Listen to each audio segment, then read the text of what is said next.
Let's go. Let's go, man. Hunt the ball. Let's go, family on three. 1, 2, 3, family. Hello, football family. Welcome into Week 11 NFL Picks. Alec is back with me again. Alec, we had a rough week last week, man, didn't we? I've had a rough couple of weeks, bro. I don't know. It's been bad. I'm not liking it. Every week I'm feeling like, I think last week I was saying I feel good, and I did not feel good afterwards. Yeah, actually, I called the not feeling good last week. I just wasn't feeling it. Took it out of both of us, but you're still 79-58 on the year. So Alec's still well in the black, man. What is that? 21 games over 500. So nice job so far. Here we are in the stretch, down the stretch, Week 11.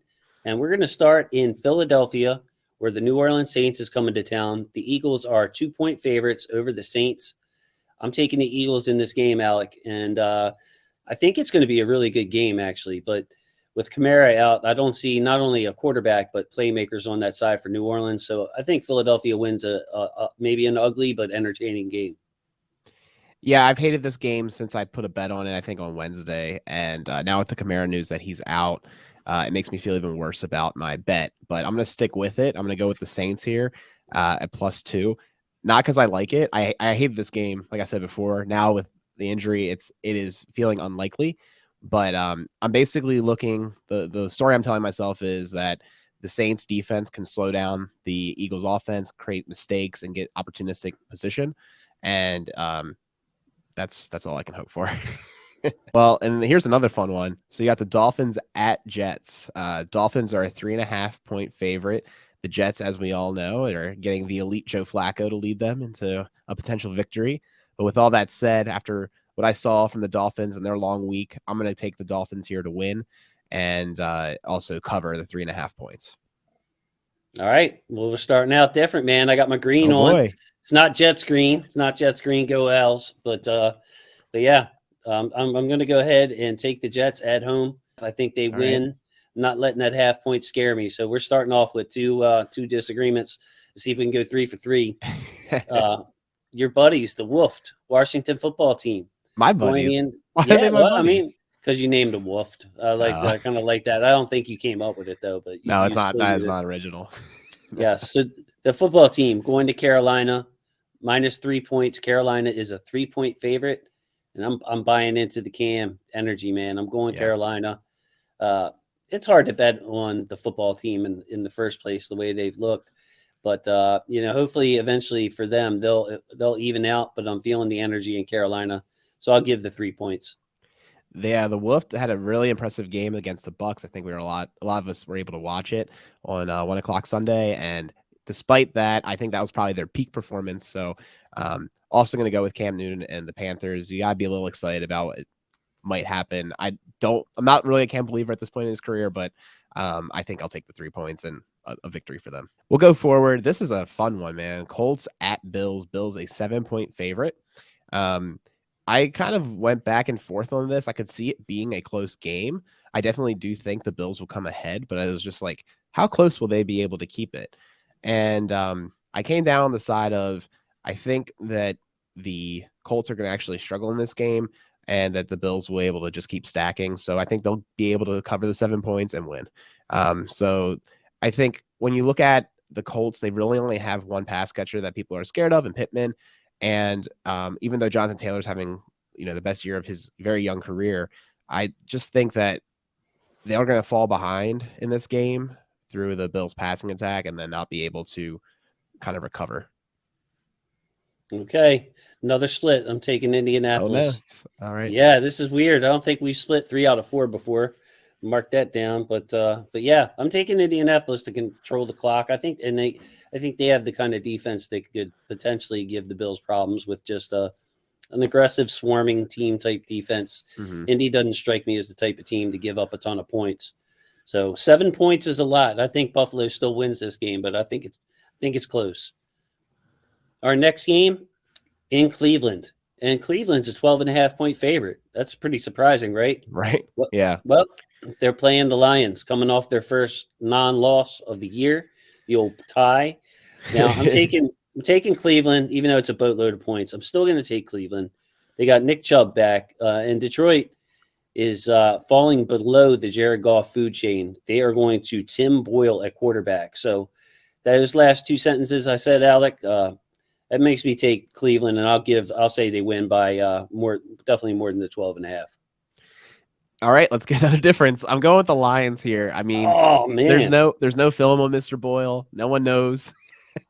I mean, I can't imagine it's going to be good because he's behind golfer all this time. So, it might not be pretty, but yeah, I put it in a nice way though, didn't I? yeah, you did. I'm painting myself the story that the Browns are also not very good, and I mean, I guess they could ride Chubb into the promised land. I'm just trying to remember like where the Lions' run defense is ranking these days. I guess it really doesn't matter when you have a guy like Nick Chubb, but I don't know. I'm telling myself the story that the Lions can keep it close-ish. / it might not be that high-scoring game, so I can imagine a world where they get a fluke touchdown and then a field goal, and that's 12.5 right there. So I'm not picking the Lions to win by any means, but I think they can keep it close and respectable. All right, good luck to you, sir. All right, the next game, 49ers at Jaguars. The 49ers are a 7-point favorite. That feels like plenty. So I will take the 49ers here. I'll give them the 7 deficit and say that the Jags, they're not good. I've said that every week. I can't really pick them to upset. And when you look at the 49ers and the way that they've had some pretty impressive wins lately, more of their offensive pieces are coming back online. There is obviously the concern that Mitchell's not going to play. I think Hasty's out as well. So like, they'll have to go to Jeff Wilson and my God, maybe even Trey Sermon if us fantasy and dynasty owners could be so lucky. But we'll see what happens. I think though that they have enough. The way that Debo's playing, maybe they get Ayuk more involved, Kittle. I think that's enough. And the defense is good enough. And Jags, like there's nothing about the Jags that should scare you. I'm agreeing with you on this one. I'm taking San Francisco. I think they win by more than the 7 points. And my side note for this game is I always know George Kittle is a very, very good tight end top. Yeah. And then he gets hurt, and then I kind of think, man, he's hurt again.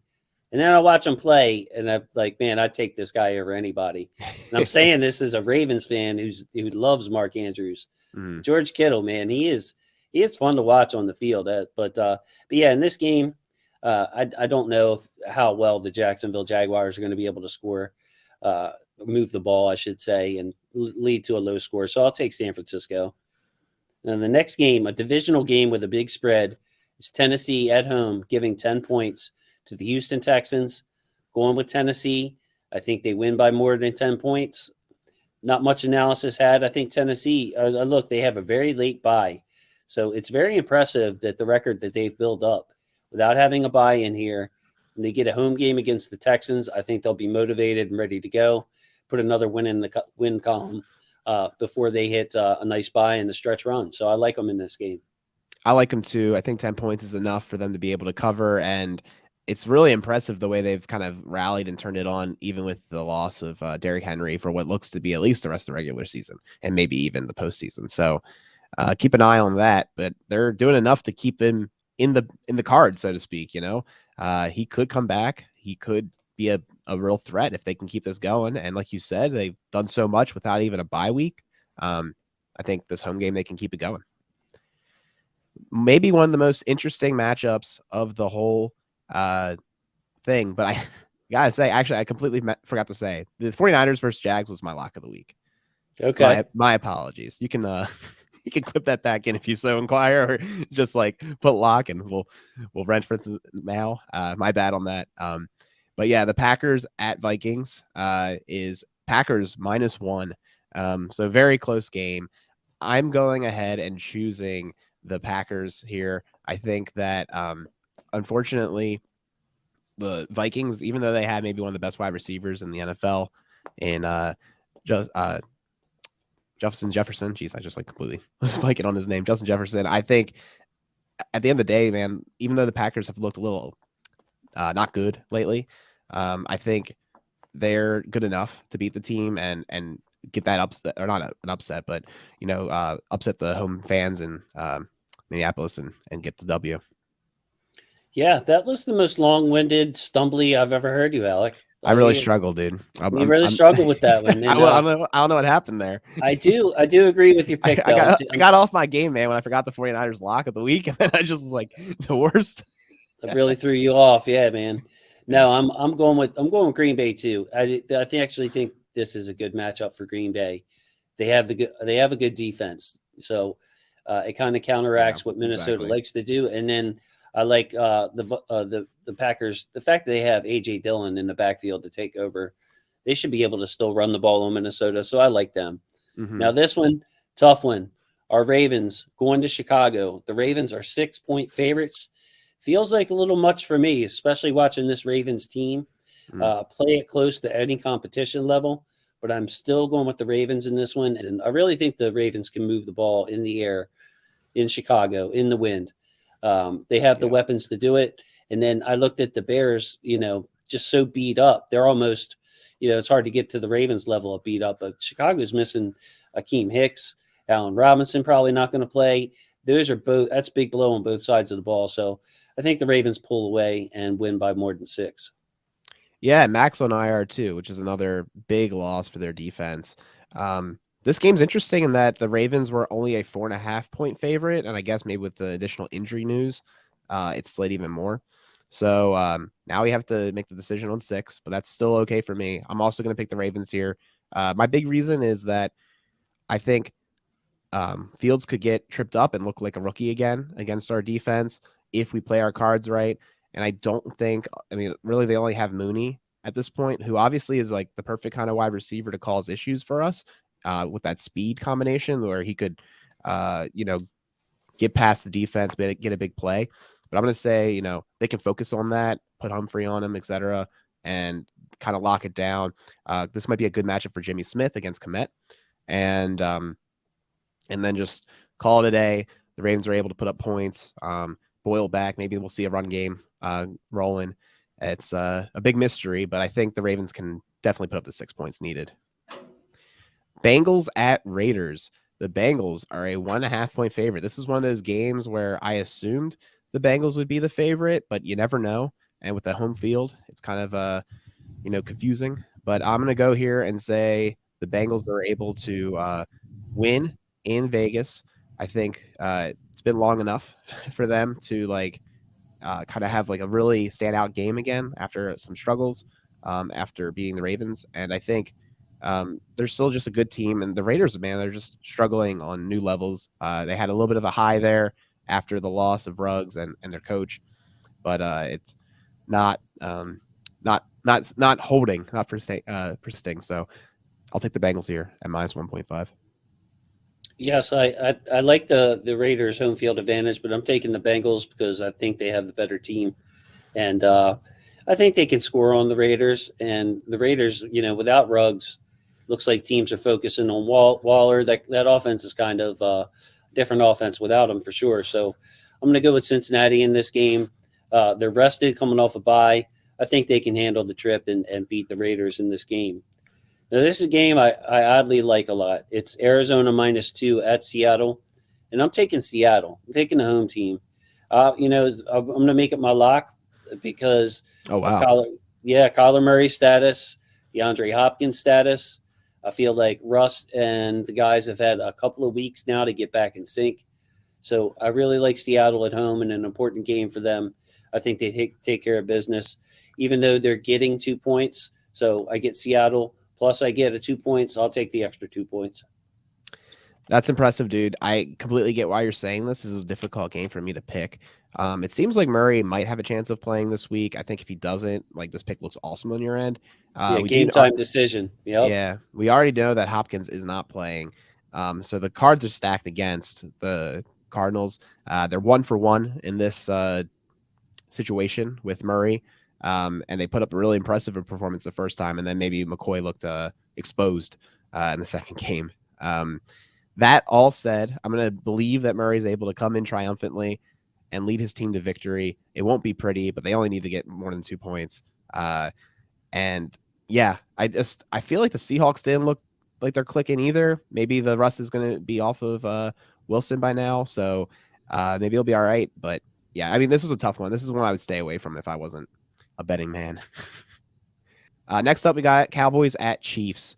The Chiefs are a 2.5-point favorite. As I like to say, the Cowboys always cover. So let's do it again. I think the Cowboys can upset the Chiefs at home, make them really upset. The Chiefs just have not had much luck this year, and I think with Amari Cooper being out because of COVID, that's an interesting problem. And also, the Cowboys have a Thursday night game, so they might have been looking ahead too in their game planning. So there's a lot of reasons to maybe go with the Chiefs here and saying that they can have an impressive performance and cover. But I'm going to be contrarian and go with the Cowboys. I have to go with the Cowboys in this game because of their running game. So that's what I'm going to lean on. I think that they'll be able to attack still without Amari Cooper enough. And, quite frankly, sometimes with the Kansas City defense, it doesn't take much to single out a couple of guys on the team that I'm not going to mention and really go at them. So I think Dallas has that capability. So I'll go ahead and take them. Tough. I mean, and then it's also an Arrowhead too, Alec, which really won't make me want to pick the Chiefs. But ultimately, aside from that and all the reasons you mentioned, I think Dallas is going to win this game. Next game, Sunday Night Football. LA Chargers host the Pittsburgh Steelers, and the Chargers are 5.5-point favorites. Tough game to call. Looks like Ben will be back for this game, clearing the COVID today. I'm still taking the Chargers, though. I feel like this is a good game for the Chargers to be able to move the ball. I think they have a good enough offense to score on Pittsburgh some. And then on the other side of the ball, Pittsburgh's going to struggle to score. They just have all year. If you look at their points allowed and their points scored, it's just so low. And the Chargers strike me as the kind of team that can pull out 27 points and win this game. Yeah, let me tell you the story of how the Steelers could win this game. And it is a lot of running the ball with Najee Harris. Obviously, we know the Chargers' run defense is not very good, ignoring the fact that Ben's there other than to hand the ball off. But they won't do that. They'll be stubborn. So therefore, the Chargers are definitely going to win and cover by the 5.5. Okay. I think the Chargers, I believe in that offense still. I believe that they will be able to, they can mix and match. They have the pass catchers, they have the running back to be able to put up points. And I just think the Steelers, unfortunately, have this huge problem in Roethlisberger right now where, I mean, not that they have much better on the bench, but they just can't, I don't think, be who they want to be. And I think their only chance legitimately to win this game is almost to take the ball almost completely out of his hand, run, and occasionally pass. But I don't think they'll do that. And I think that's how the Chargers roll and win. Last up, Giants at Buccaneers. The Buccaneers are a 10.5-point favorite. The Giants look like they're getting back like Saquon Barkley and Galladay. Maybe even Tony might play. So you might have like them full strength. The Bucs struggled last week in Washington, going back home. Taking the Bucs here to win by 10.5, with the rationale being that defense did not play well against the Washington football team, not as well as they could have. And I think that they'll be able to bounce back at home. This is a difficult game with the Giants just getting all their pieces back for the first time. I just can't imagine them being, their top selves. So I'll take the Buccaneers and Tom Brady to figure it out and win by 10.5. Yes, I mean, the Giants might be okay coming down the stretch with some of these division games. They might win more games than their fans want. But in this game, yeah, at Tampa Bay, and, like you said, it's a lot of pieces. The Giants built their team with weapons, and then all the weapons are hurt basically all the time. But I agree with you. It's going to take some time for them to come back. Taking the Bucs in this game, given the 10.5, I think Tom Brady on prime time. And then I looked, and the Bucs have scored 100 more points than the Giants. Mm-hmm. So as we start getting serious down here with the games, at least I start to get more serious with my betting towards the end of the season. Once I kind of figure out where the teams are, you can really have a better handle. I usually do myself, Alec, better down the stretch than in the beginning, especially like that weeks, I'd say 3 through 8 or so, where everything's changing for the first time. You have your first impressions, and then you find out they're wrong because this game was an outlier or that team was terrible and you didn't expect them to be terrible. So, yeah, I really like betting towards the end of it. But I mean, you've gotten off to a good start though, man. 21 games over 500, not bad. Well, not then bad. I got cold. I think I'm the opposite. I was like good at like looking through the puff pieces. I was kind of just looking at maybe the teams, and now like the teams almost aren't all the same because of the injuries and the cohesion. And I don't know. Yeah, I've been really struggling lately. I've been trying to figure out what's wrong with my process after like starting off really well. And the only thing I can think of is just that it's hard for me to keep tabs of all the injuries in the NFL. Other than maybe like fancy players almost, So that could be having the impact, or I don't know. Maybe it's just maybe the lines are just getting better now because Vegas knows the team's better, and we're just picking harder lines than they were before. Yeah, there's some tough ones. I didn't like last week. I kind of like this one. And it's funny because we disagreed on 4 out of the first 5 and then only disagreed once throughout the whole rest of the time. So still 5 games. Still a 5-game split. Big split. Yeah. Yeah, we have 16 games, right? I don't think anyone's on bye this week. No, that's not true. Somebody's on bye. Who's on bye? I'm not sure. It's an even number of games, whatever it is. If it's probably 14. It's 14 games. It's 14. Yeah. Just counted. Yeah, okay. All right. Well, yeah, I guess I forget who the teams are on bye, but they exist. So it's starting to get full again, though, because it was a couple weeks of 13 and whatnot. So Alec apparently has the cheap internet service. If he's blurry on this, we're recording at a different time. You notice it's a day late. Things happen, man. I tried to get back on schedule, so all the videos I normally would have up are up. It just took me an extra day this week. Stuff happened, so I appreciate you for Well, I appreciate it. Late release. Yeah, late release this week, man. We got it done. Yeah, I know. I think everyone in the apartment building is online right now, and we all complain about the internet. So it's like probably what's going on right now. My apologies if I'm a big blurry mess. Hopefully, I still sound all right. Yeah, you sound great, man. I mean, that's the only reason to have you on the show. You sound like a radio personality or something. I don't know why you're making all that money in computers. You could be like a radio DJ making like $15 an hour or something, man. Yeah, you have to be like listening to a bunch of prog. Right now, I'm on a Genesis kick again, so you get some Firth the Fifth going, or yeah. I mean, I want to be proud of you because I do like some of the bands you listen to, but we definitely have like a break in taste there. Like I like Genesis. I like Genesis. I like Rush. It's just not the first thing that I would choose to listen to. So fair enough. Well, the new Adele album is very good too. If you haven't given it a listen yet, it came out yesterday, Friday, right? Yeah, it's very good. I listened to it today. Go Adele. Yes, I will listen to one of her songs if I haven't already heard it. That should tell you a little bit about my closed-mindedness, man, when it comes to music. Like I'm pretty stuck in my ways over here. Now I do like Kodak. I do like Lupe Fiasco. I do like obviously like more contemporary, like Bruno Mars. I think The Weeknd's really cool. I like talent. Yeah, I like talent. I told you I liked Lady Gaga the other day. Her performance in the Super Bowl won me over. She's so talented, very good. Yeah. Yeah. So that's our taste in music, fellas, and that'll be the show for today. Love you, football family. Oh, special shout out to Garnett. If you watch this by chance, love you, brother. Always got your back. And just think of people on different days, though, Alec. You know what I mean? So that's one of the days for him. So, anything you want to say before we sign off? Football family, enjoy the rest of your weekend. Make your picks as well, so you can play along, and we'll see how it all unfolds on Sunday and Monday night.